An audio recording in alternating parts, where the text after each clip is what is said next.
I never thought I'd be the kind of person who ends up in a story like this. You know, the kind you hear whispered at backyard barbecues or see splashed across some anonymous confession page at 3 in the morning when you can't sleep. I used to scroll past those, thinking, asterisk, that's tragic, but that's not my life. That's not my family. Asterisk, I thought I knew the boundaries of my world. I thought I knew the people in it. But boundaries are just lines we draw in the sand, aren't they? And the tide always comes in. My name is Ellie. I'm 22, and up until about a month ago, I was just your average girl trying to figure out her place in the chaos of adulthood. I live in a sleepy little suburb outside of Austin, Texas, where the summer heat feels less like weather and more like a personal attack. It's the kind of place where everyone knows everyone's business, but they'll smile to your face and pretend they don't. My dad, Mark, is a contractor. He builds houses, but he also builds walls, figuratively speaking. He's a man of few words, but when he speaks, you listen. And then there's my stepmother, Chloe. She's 38, blonde, fit, with this effortless kind of beauty that makes you forget she's old enough to be my mom. She's been married to my dad for 6 years now, but sometimes it feels like she's been a part of our lives forever. She's the kind of woman who walks into a room and the energy shifts. People lean in. They want her approval. I guess I did too. I was living in a cramped studio apartment downtown, working a dead-end job at a marketing firm that made me question my life choices on a daily basis. But when my dad called and asked if I wanted to come stay with them for a few weeks while they had the pool and hot tub redone, I jumped at the chance. I needed a break. I needed to feel like a kid again, even if just for a little while. I didn't realize that coming home would unravel everything I thought I knew. The day I arrived, Chloe was already in full hostess mode. She had these elaborate plans for a little get-together with her friends, some of the other neighborhood wives who were really just bored housewives looking for an excuse to drink and gossip. She greeted me at the door with a glass of white wine and a hug that lingered just a second too long, her nails grazing the back of my neck. It made me shiver, but I brushed it off. That was just Chloe. She was affectionate, overly so. It was part of her charm. "Ellie, sweetheart, you look exhausted," she said, pulling back and eyeing me up and down. "Don't you worry, you're going to relax and let us take care of you. Tonight it's just a few of the girls. We'll have a few drinks, maybe take a dip in the new hot tub. It's going to be fun." She winked at me, and I felt a weird flutter in my stomach that I didn't want to analyze. She was wearing this tiny little sundress, white cotton, and her skin was tanned a perfect golden brown. She looked like she stepped out of a magazine. I, on the other hand, was in ratty shorts and an oversized t-shirt, feeling frumpy and awkward. I remember thinking, asterisk God, how does she do it? How does she make being almost 40 look better than being 22? Asterisk the afternoon melted into evening. The sun dipped below the fence line of the backyard, painting the sky in shades of orange and pink that looked like a watercolor. It was beautiful, the kind of serene that makes you forget the rest of the world exists. But there was a tension in the air, a hum of anticipation that I couldn't quite place. My dad was holed up in his study, working on some blueprints, and I was helping Chloe set up the patio. She had laid out plush towels, lit citronella candles, and had a cooler filled with hard seltzers and bottles of rosé. "So," she said, sidling up next to me and nudging my shoulder with hers, "tell me about your love life. There has to be someone." I laughed, feeling my cheeks flush. "Chloe, there's really no one. I'm boring, just working and sleeping." She laughed, a throaty, warm sound. "Honey, you're too pretty to be boring. You just need a little adventure." Her hand rested on my forearm, her fingers light and cool against my hot skin. "Trust me, life is too short to play it safe." The first of her friends arrived around 7.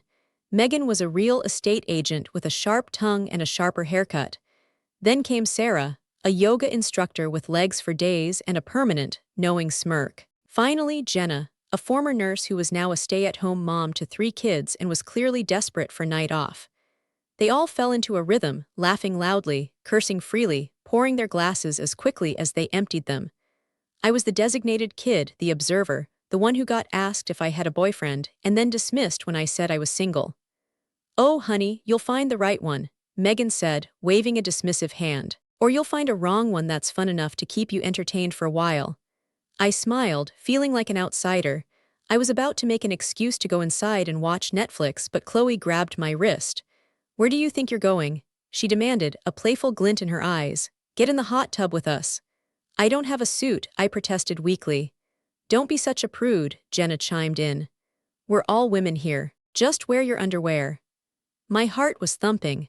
I could feel the heat rising to my face. It wasn't that I was shy, but there was something about being around these older women, these confident, beautiful women, that made me feel hyper-aware of every inch of myself. I was suddenly very aware of the fact that I was wearing a pair of plain, boring cotton panties and a bralette that was really more of a bra than a swimsuit. Come on, Ellie, Chloe coaxed, pulling me towards the steps of the hot tub. The water was steaming, bubbles churning, and the scent of chlorine mixed with the perfume of her flowers. She turned her back to me and untied the straps of her sundress.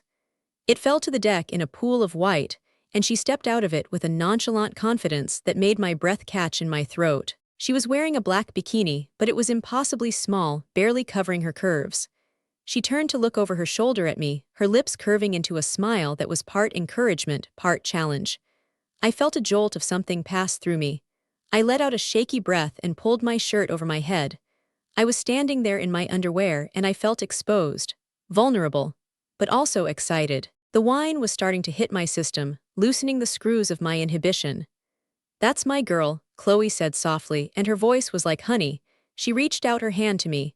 Her fingers were wet with hot tub water and they felt impossibly warm against my cold skin.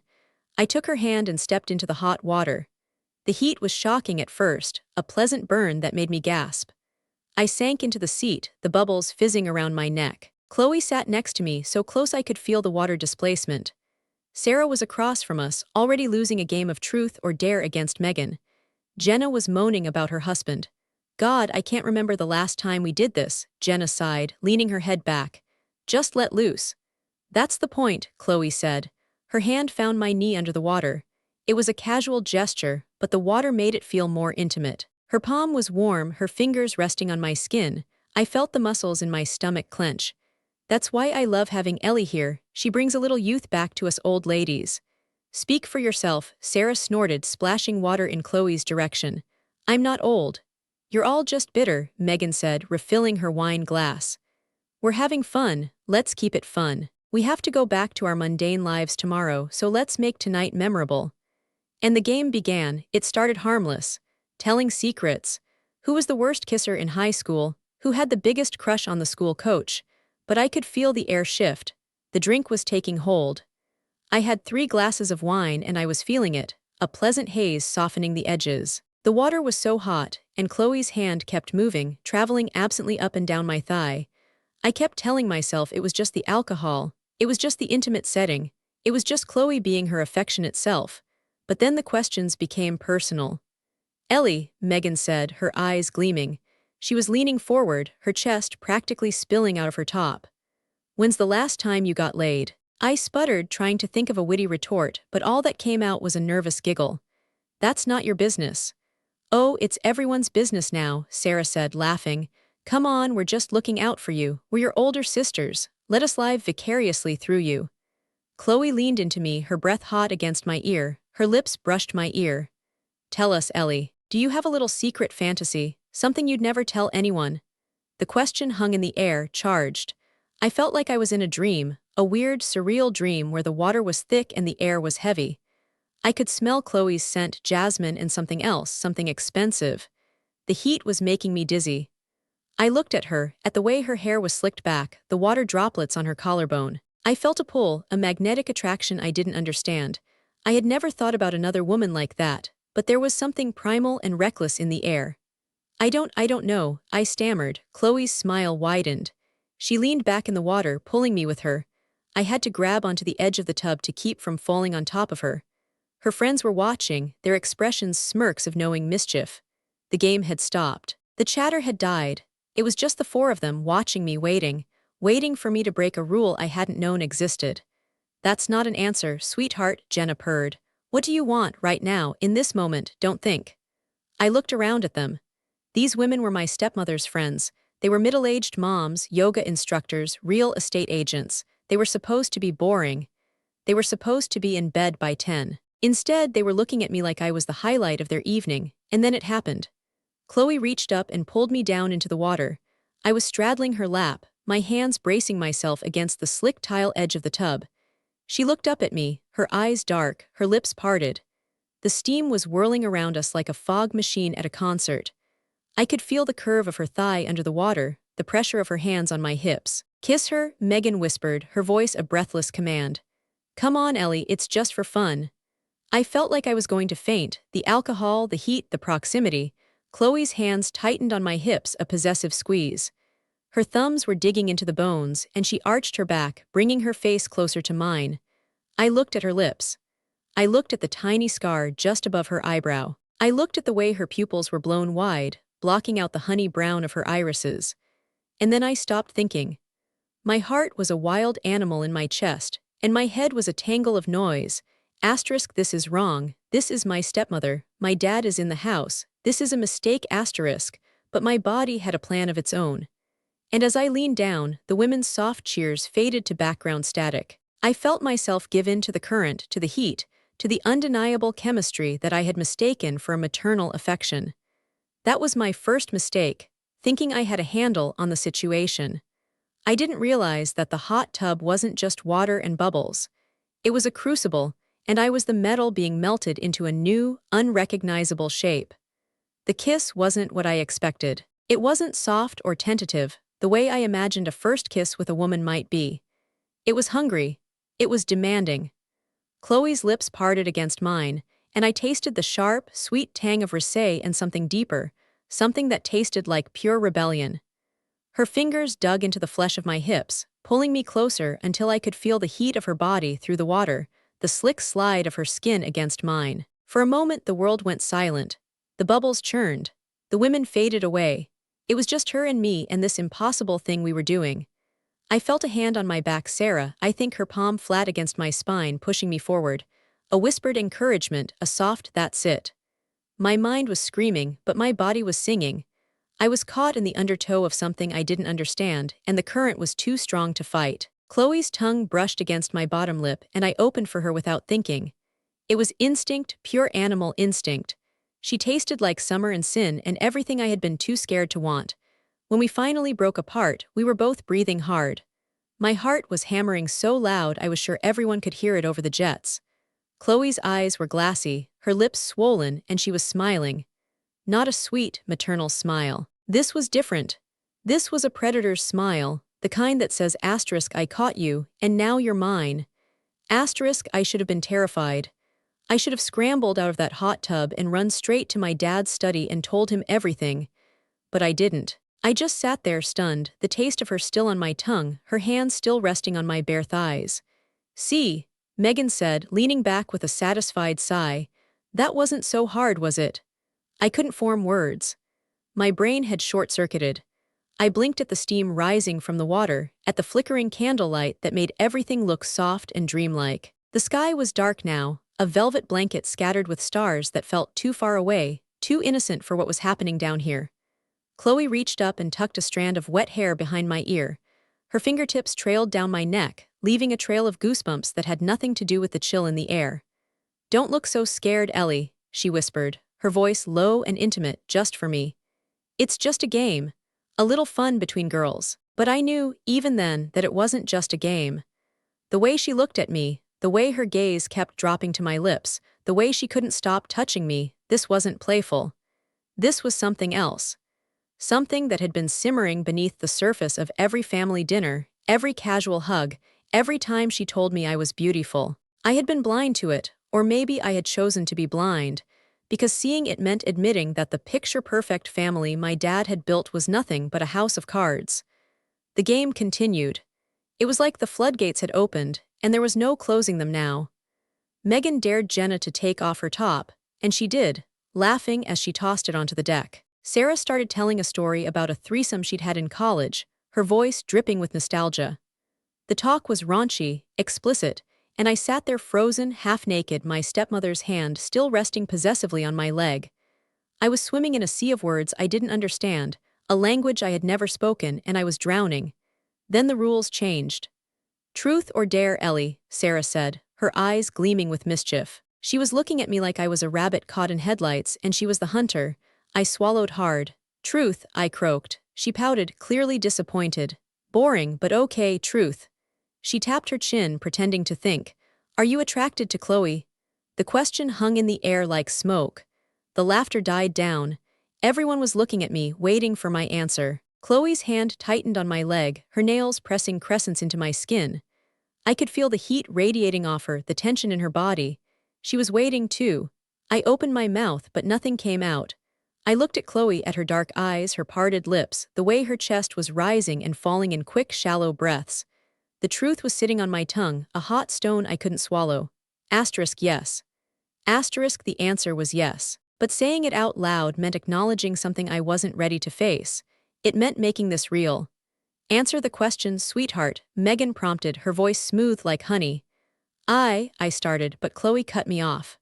Of course she is, Chloe said, her voice firm and sure. She was looking at the other women, but her words were for me. She's a smart girl. She knows a good thing when she sees it. The women laughed, but it was a nervous, uncertain laugh. Even they could feel the shift. Chloe had just crossed a line and she knew it. She didn't care. She was having too much fun. Sarah clapped her hands together. Okay, enough of that. Let's play something else. Let's play a real game. What kind of game? Jenna asked, her voice slurred with wine. Sarah leaned forward, her smile conspiratorial. A game of secrets. Everyone shares something they've never told anyone. And I mean asterisk, anyone asterisk. And if you don't share, you have to do a dare. This was a trap. I could see it in their eyes, the way they all looked at each other, the way they were already planning. They wanted to see me squirm. They wanted to watch me break. And the worst part was, I was going to let them. There was something intoxicating about the danger, about the risk of being found out. It was like standing on the edge of a cliff and knowing you could fall, but leaning in anyway because the view was so goddamn beautiful. Fine, I heard myself say. I'll play. Chloe squeezed my leg in approval. That's my girl. Megan went first. She admitted she'd had an affair with her brother-in-law at his wedding. Sarah confessed she'd slept with her best friend's dad when she was 19. Jenna told us she'd lied about her youngest son's paternity for years, that her husband wasn't the real father. The secrets were ugly, raw, and real, and with each revelation the stakes got higher. The air grew thicker. The water felt hotter. And then it was my turn. The women were all looking at me. Their eyes were hungry, desperate for something to feed on. Chloe had pulled her hand away from my leg, but her gaze was still fixed on me, burning a hole through my chest. I could feel the pressure, the weight of their expectations. What's your secret, Ellie? Sarah asked softly. What's the thing you've never told a soul? I thought about my life, about the safe, boring existence I'd been leading before tonight. I thought about the lies I'd told myself, that I was happy, that I didn't feel hollow, that I wasn't desperately lonely. And then I thought about Chloe, about the way she made me feel seen in a way no one else ever had. My secret, I started, my voice barely above a whisper, is that I've never been in love. I don't think I know how. There was a beat of silence. I expected them to laugh, to tease me for being so naive. But they didn't. Chloe's face softened, and for a moment I saw something like pity in her eyes. She reached out and cupped my cheek, her palm warm against my cold skin. Oh, sweetheart, she murmured. That's not a secret, that's just life. Sarah cleared her throat. Okay, that was a weak one, but we'll let it slide. Now it's your turn, Chloe. Chloe's eyes never left mine. She was still holding my face, her thumb brushing across my cheekbone in a slow, rhythmic motion. The bubbles churned around us, and I could feel the other women watching, waiting, holding their breath. My secret, Chloe said, her voice low and deliberate, is that I married Mark for stability.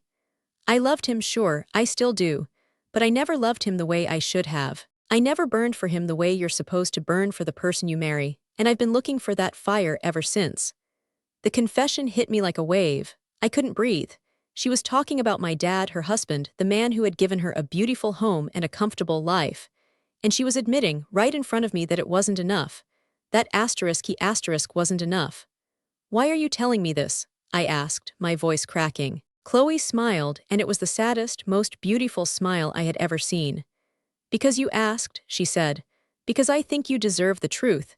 And because I think you know exactly what it feels like to want something you can't have. The game ended after that. It was too heavy, too real.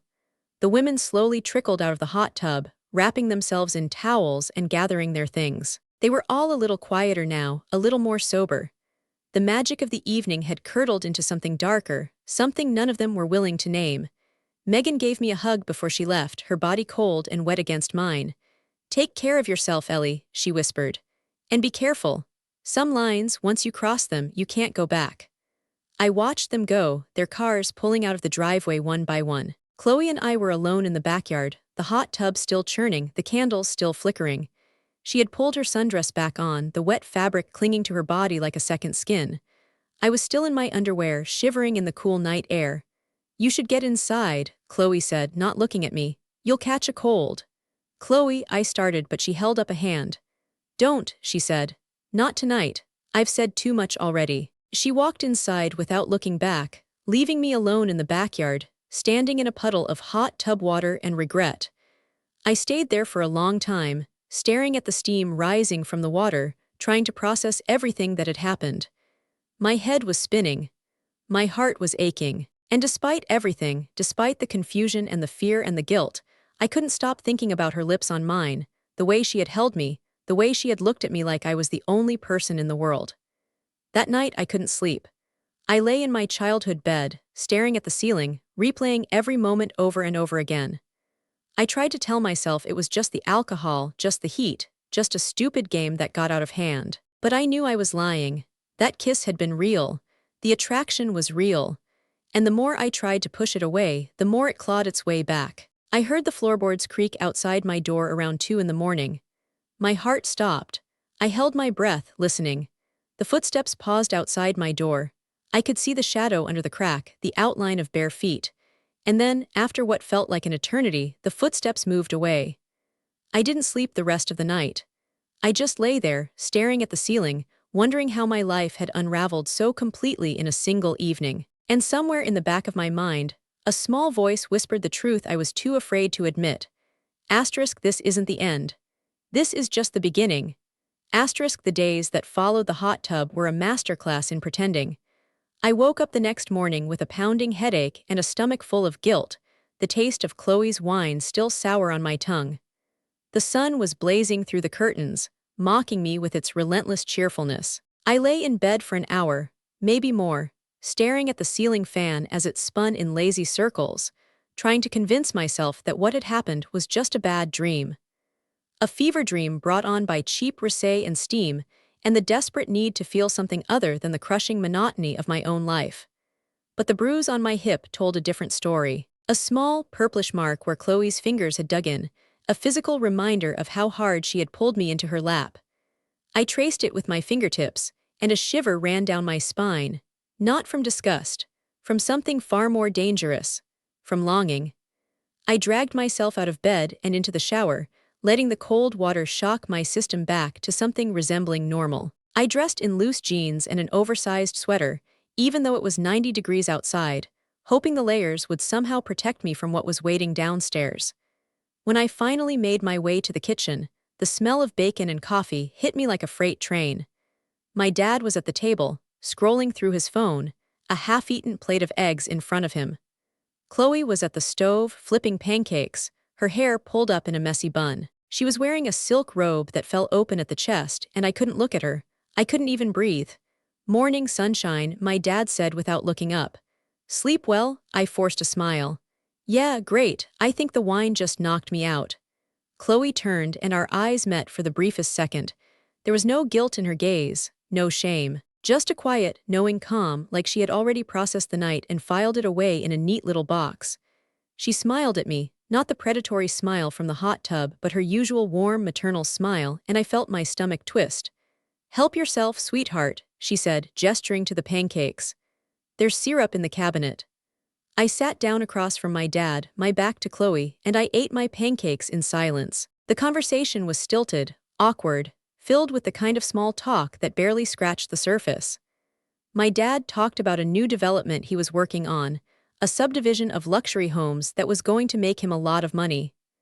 Chloe chimed in with suggestions about finishes and fixtures, her voice light and airy, as if nothing had changed.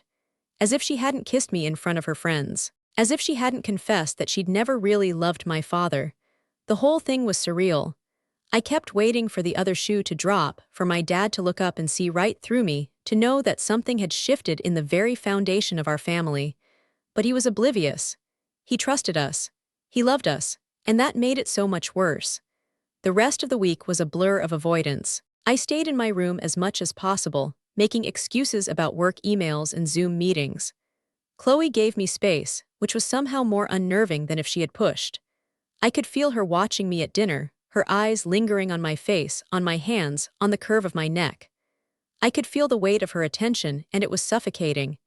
And yet, in the quiet moments, when I was alone with my thoughts, I found myself replaying that kiss. The way she tasted, the way she felt, the way she had made me feel like the most desirable person in the world. It was on the third day that she cornered me. I was in the laundry room, folding towels, when she appeared in the doorway.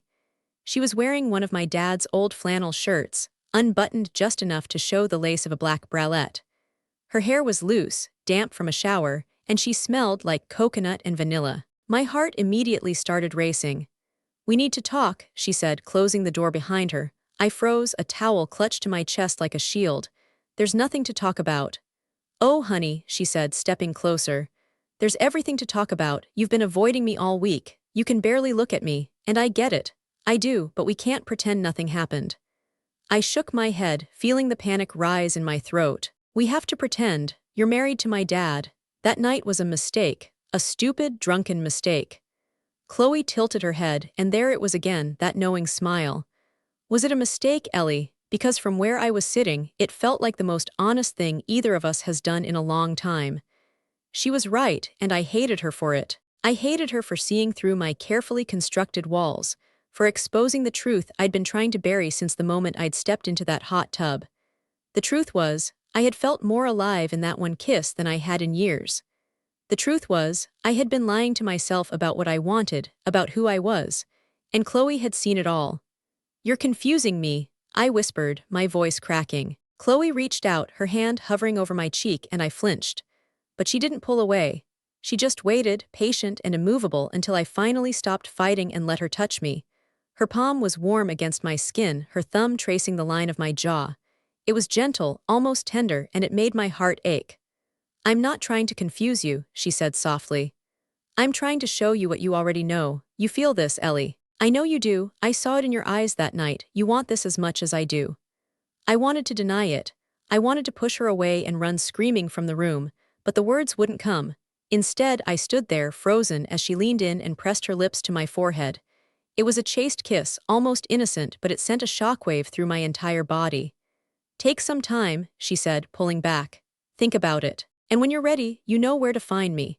She left me there, breathless and trembling, surrounded by folded towels and the faint scent of her perfume. I sank onto the dryer, my legs too weak to hold me up, and I buried my face in my hands. I was in so far over my head, I knew it. And yet, I couldn't stop thinking about what she had said. Asterisk, "You want this as much as I do." Asterisk, the next few days were agony. My dad was around more, which should have made things easier, but it only made the guilt worse. He'd come home from work, tired but smiling, and he'd wrap his arm around Chloe and kiss her on the cheek, and I'd have to look away. I couldn't bear to see them together, knowing what I had done, what I was still thinking about doing. I had always thought of myself as a good person, someone who followed the rules and didn't hurt people. But Chloe had unlocked something dark inside me, something selfish and hungry, and I didn't know how to shut it off. On Saturday, Chloe suggested a pool day. "Just the three of us," she said, "quality family time." My dad was thrilled. He loved any excuse to relax, to float around the pool with a beer in his hand and no responsibilities. I tried to beg off, claiming I had a headache, but Chloe wouldn't hear it. "Don't be silly," she said, her voice firm. "You've been cooped up in your room all week. A little sunshine will do you good." So I found myself in my swimsuit, sitting on the edge of the pool with my feet dangling in the water, watching my dad and Chloe play some kind of game in the deep end. She was laughing, splashing him, and he was chasing her, his face lit up with joy. They looked happy. They looked like the perfect couple. And all I could think about was how much I wanted to ruin it. It was in that moment, sitting there in the blazing sun, that I realized something terrible. I wanted Chloe, not just physically, though that was certainly part of it. I wanted her attention, her approval, her secrets. I wanted to be the one she confided in, the one she turned to when the weight of her marriage became too heavy. I wanted to be her partner in crime, her confidante, her escape. And I knew with a sickening certainty that I was willing to destroy my family to have it. Later that night, after my dad had gone to bed, I found myself on the back patio. The hot tub was off now, the water still and dark, reflecting the moon like a black mirror. I was sitting in one of the lounge chairs, staring at the water, when I heard the sliding door open behind me. I didn't have to turn around to know it was Chloe. I could feel her presence, the way the air seemed to thicken when she was near. "Can't sleep?" she asked, settling into the chair next to me. I shook my head. "Too much on my mind." She was quiet for a moment, and I could feel her watching me. I could almost hear her thinking, calculating, deciding how to play this. Finally, she reached over and took my hand. Her fingers laced through mine, and I let her. I didn't pull away. "I'm going to tell you something," she said, her voice soft. "And I need you to listen without interrupting. Can you do that?" I nodded. "I love your father," she began. "I do. He gave me a home when I had nothing. He gave me stability and security. But he never gave me passion. He never made me feel like I was the center of his universe. And I've spent the last 6 years trying to convince myself that I was okay with that love was enough. But it's not, Ellie, not for me. I need to be desired. I need to be wanted in a way that consumes me." She turned to look at me, her eyes glistening in the moonlight. "I see that fire in you. I see the same hunger. And I think that's why I can't stop thinking about you. It's not just about the physical attraction. It's about finally finding someone who understands." I opened my mouth to speak, but she pressed a finger to my lips. "Don't say anything yet, just think about it. Think about what you want, not what you're supposed to want. What you actually, deep down, want." She released my hand and stood up. She walked back to the sliding door, pausing at the threshold. "I'll be in my room," she said, her voice barely above a whisper. The doors unlocked. And then she was gone, leaving me alone in the dark with the weight of her words pressing down on my chest. I sat there for a long time, wrestling with the choice that was now laid out in front of me. I could walk away. I could pack my bags, go back to my boring apartment, and pretend this whole summer had never happened. I could forget about Chloe, about the hot tub, about the way she made me feel. I could be the good daughter, the one who followed the rules and didn't ruin things, or I could go to her. I could open that door and give in to the hunger that was gnawing at my insides. I could finally stop pretending to be someone I wasn't. I could let myself feel something real, even if it was destructive and wrong and devastating. I stood up. My legs felt unsteady, but I walked forward anyway. I crossed the patio. I opened the sliding door. I walked through the dark house, past the family photos on the wall, past the furniture that held years of shared memories, and I stopped in front of Chloe's door. It was ajar, a sliver of light spilling out onto the hallway floor. I pushed it open. She was sitting on the edge of the bed, still in her robe, her hair loose and golden in the lamplight. She looked up at me, and there was no surprise in her eyes, just acceptance, just triumph. "I knew you'd come," she said softly. And in that moment, I knew that there was no going back. Whatever I had been before, whatever I had believed about myself and my capacity for goodness, it was gone. I had crossed the line, and I was about to cross it again. I stepped into the room and let the door click shut behind me. The sound was soft, but in the silence of the house, it felt like a gunshot. I stood there for a moment, my back against the door, my heart pounding so hard I could feel it in my throat. Chloe hadn't moved.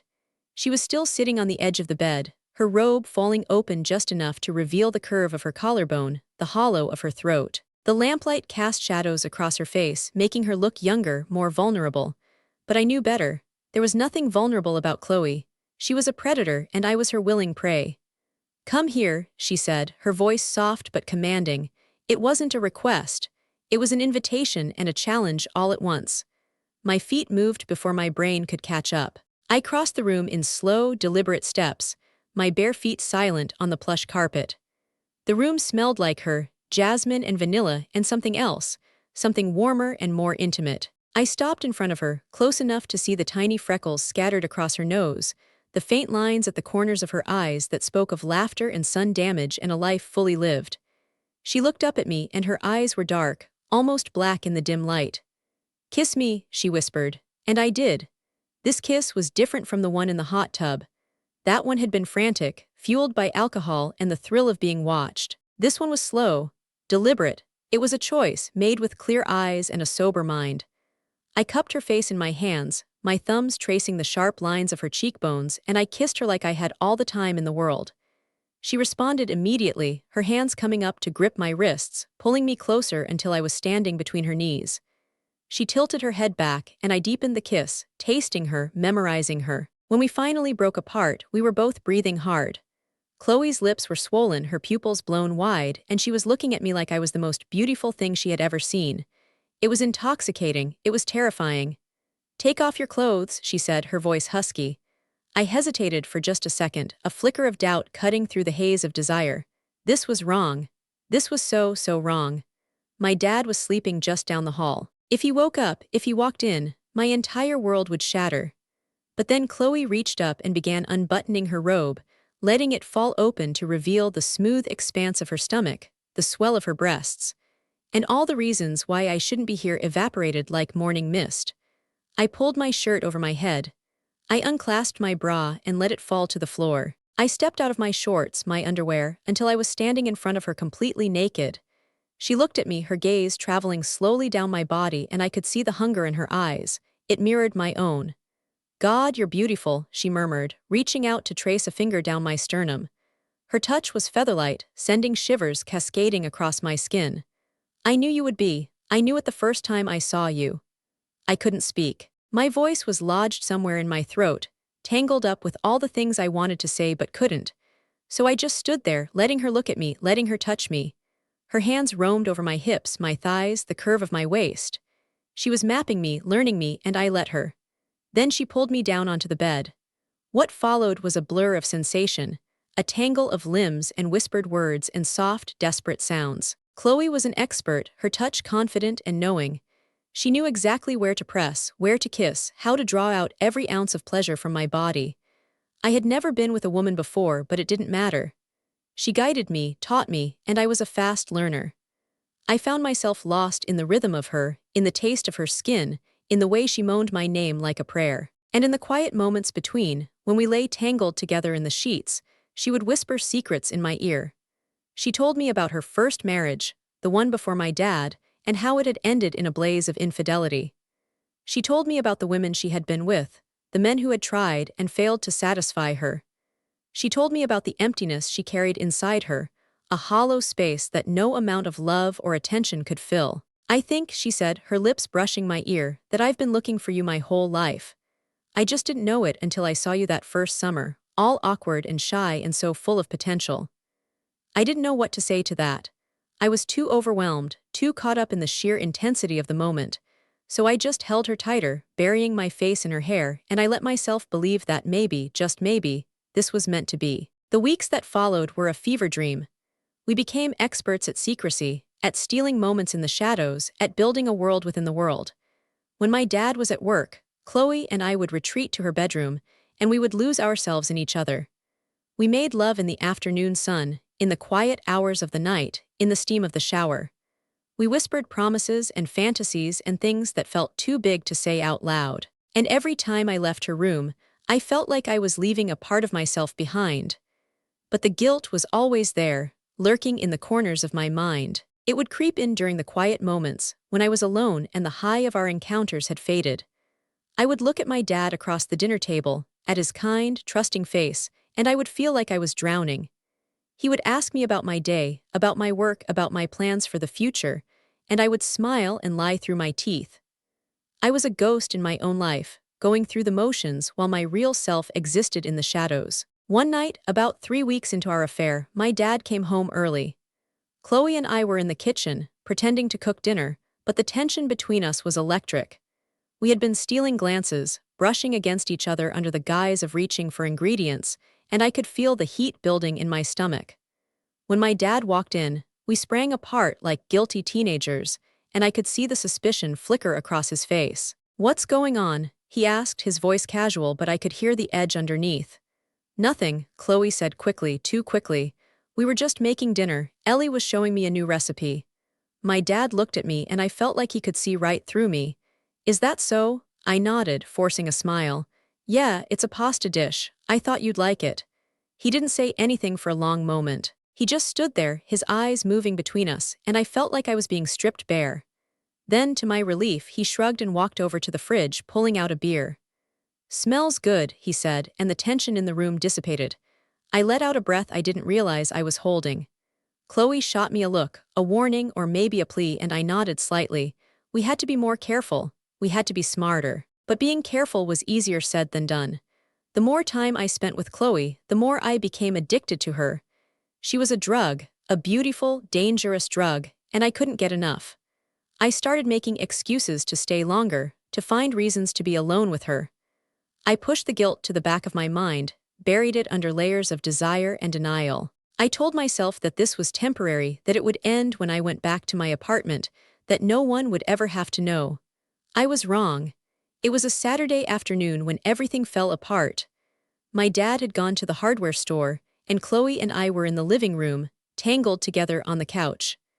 The TV was on, but neither of us was watching it. We were too busy kissing, too busy touching, too busy losing ourselves in the familiar rhythm of our secret. I was on top of her, my hands in her hair, her legs wrapped around my waist, and we were so lost in each other that we didn't hear the front door open. Chloe, I forgot my dad's voice cut off like a knife. I froze, Chloe froze. The world stopped spinning. I turned my head, slowly, dreading what I would see. My dad was standing in the doorway, his face a mask of shock and disbelief. The bag he had been carrying slipped from his fingers and hit the floor with a dull thud. His eyes were wide, his mouth open, and I could see the exact moment that the truth sank in. "Dad," I started, scrambling off Chloe, my hands shaking. "Dad, wait, it's not what it looks like." But even as the words left my mouth, I knew how hollow they sounded. It was exactly what it looked like. There was no explanation, no excuse that could make this right. I had been caught, and the damage was done. My dad looked from me to Chloe, and I saw something in his eyes that I had never seen before. It was a combination of hurt, rage, and utter devastation. He looked like a man who had just watched his entire world crumble to dust. He took a step back, his hand gripping the doorframe, and I could see the struggle in his face, the battle between his desire to lash out and his need to keep his composure. "Get out," he said, his voice low and trembling. "Both of you, get out of my house." "Mark, please," Chloe said, her voice pleading. She had pulled her shirt back on, and she was reaching for him, but he flinched away like she had burned him. "Don't you dare touch me," he spat. "Don't you ever fucking touch me again." I was crying now, tears streaming down my face, but I couldn't make myself move. I was frozen, trapped in the nightmare that was unfolding around me. My dad looked at me, and the anger in his eyes softened into something worse. Disappointment. I could handle his anger. I could handle his shouting. But the disappointment in his eyes was a knife to my heart. "I trusted you," he said, his voice breaking. "I trusted you both, and this is what you do, in my own house, under my own fucking roof." "Dad, I'm sorry," I sobbed. "I'm so sorry, please just let me explain." But he was shaking his head, a bitter laugh escaping his lips. "Explain? What's there to explain? I saw what I saw. I know what I saw. You were fucking my wife." "My wife, Ellie, how could you? How could you do this to me?" I had no answer. There was no answer that could fix this, no magic combination of words that would undo the damage I had caused. I had ruined my family, betrayed my father, and for what? For a fleeting moment of passion. For a woman who had manipulated me from the very beginning. Chloe stepped forward, her voice calm and measured, as if she was trying to defuse a bomb. "Mark, let's just talk about this. We can work through this. It's not as bad as it looks." "Not as bad as it looks," he repeated, his voice rising. "Are you fucking kidding me? I just caught you with my daughter." "My daughter, Chloe. What part of that is not as bad as it looks?" He turned to me, and I could see the tears in his eyes, the tears he was fighting to hold back. "I gave you everything," he said, his voice barely above a whisper. "I gave you a home, a family, a future. And this is how you repay me." I opened my mouth to respond, but no words came. There was nothing I could say. So I just stood there, naked and vulnerable and broken, as my father walked out of the room, slamming the door behind him. The silence he left behind was deafening. I don't remember how I got dressed. I don't remember leaving the living room or walking past the shattered remnants of my dad's bag on the floor. The next thing I knew, I was sitting on the edge of my childhood bed, staring at my hands, watching them tremble.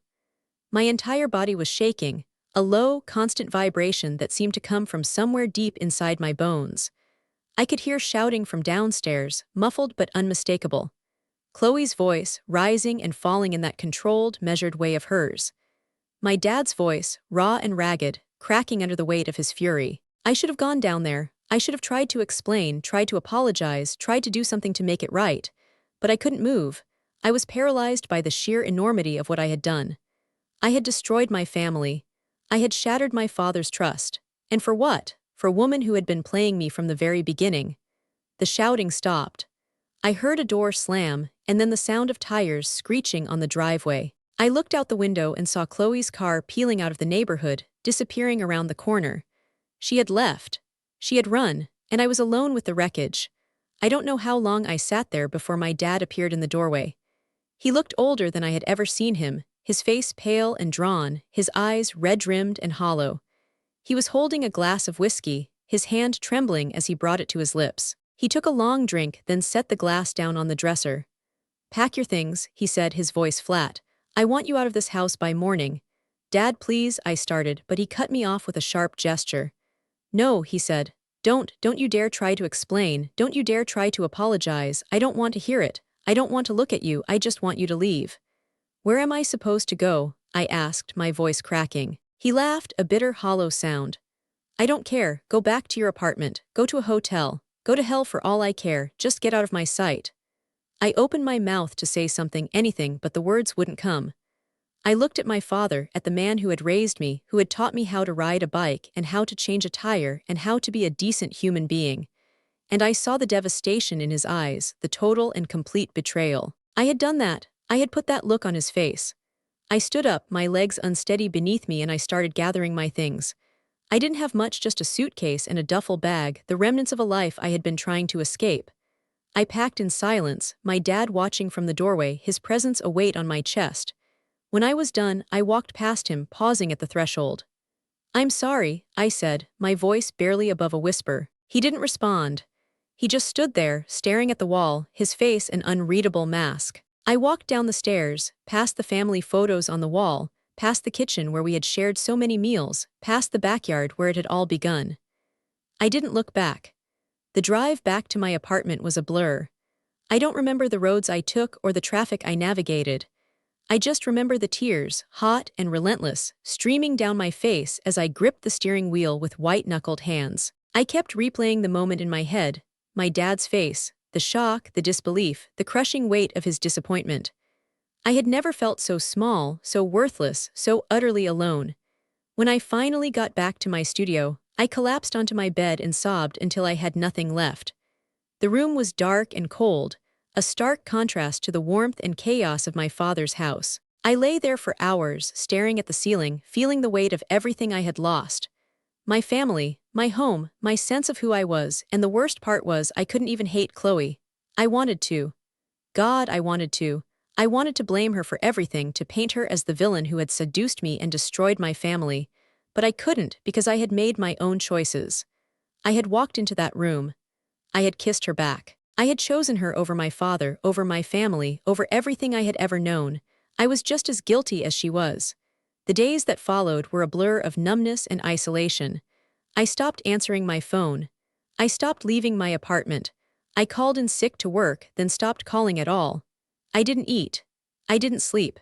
I just existed, floating through the hours like a ghost in my own life. The only thing that kept me tethered to reality was the guilt. The constant, gnawing guilt that sat in my chest like a stone. About a week after everything fell apart, Chloe started calling. I ignored her at first, letting her calls go to voicemail, deleting her texts without reading them. But she was persistent. She always had been. One night, around 2 in the morning, I was lying in bed, staring at the ceiling when my phone buzzed on the nightstand. I picked it up, fully intending to ignore it, but the preview of the text caught my eye. "Please, Ellie, I need to talk to you, I'm outside." My heart stopped. I got up, my legs shaking, and walked to the window. Sure enough, her car was parked on the street below, the engine still running, the headlights cutting through the darkness. She was sitting in the driver's seat, looking up at my window, her face pale and drawn in the glow of the dashboard lights. I should have ignored her. I should have pulled the curtains closed and crawled back into bed and pretended she didn't exist. But I couldn't. Despite everything, despite the pain and the guilt and the betrayal, I still wanted to see her. I still wanted to feel her touch, to hear her voice, to lose myself in her. I went downstairs. She met me at the door of my building, her eyes red-rimmed, her makeup smudged. She looked terrible, exhausted and broken in a way I had never seen her before. She reached for me, her hands trembling, and I let her pull me into an embrace. I'm so sorry, she whispered into my hair. I'm so sorry, Ellie, I never meant for any of this to happen. I pulled back, looking at her. What did you think was going to happen, Chloe? Did you think we could just keep it a secret forever? Did you think my dad would never find out? She shook her head, tears streaming down her face. I don't know what I thought. I wasn't thinking. I just wanted you. I wanted you so badly, and I didn't care about the consequences. Her words should have made me angry. They should have made me push her away, tell her to leave, to never contact me again. But instead, I felt a surge of something that felt dangerously like sympathy. She was as lost as I was. She was as broken as I was. And in that moment, I realized that we were two drowning people, clinging to each other in a sea of our own making. I invited her upstairs. We didn't talk much that night. There wasn't anything left to say. We just held each other lying in my bed, our bodies pressed together in the darkness. It wasn't passionate or desperate like before. It was quiet, comforting, a brief respite from the chaos of our lives. In the morning, she was gone. There was a note on my pillow, written in her elegant, looping handwriting, *, I've left Mark. I've left the house. I'm going to stay with a friend for a while. I don't know what happens next, but I know I can't do this without you. Please call me when you're ready. *, I read the note 3 times, my hands shaking. She had left him.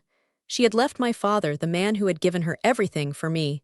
It should have made me feel triumphant, validated. Instead, it made me feel sick, because now there was no going back. Now the decision was mine. I could walk away, try to rebuild my life, try to forget that any of this had ever happened, or I could go to her. I could embrace the mess we had made and see where it took us. I sat on the edge of my bed for a long time, the note clutched in my hands, staring out the window at the gray morning sky. The city was waking up around me, cars honking, people shouting, the sounds of a world that had kept spinning while mine had fallen apart. I thought about my dad, about the look on his face when he caught us. I thought about Chloe, about the desperate, broken woman who had left everything behind for me. And I thought about myself, about the person I had become, about the choices that had led me here. I didn't have an answer. I didn't know what I was going to do. But I knew one thing for certain: my life would never be the same. The old Ellie, the one who played by the rules, who tried to be good, who believed in happy endings, she was gone. She had died in that hot tub, or maybe in that bedroom, or maybe in the moment my father's face crumbled with betrayal. All that was left was this new, uncertain version of me, standing at the edge of an unknown future. I picked up my phone. I scrolled to Chloe's name, and I pressed call. She answered on the first ring. "I'm ready," I said. And just like that, I stepped off the cliff.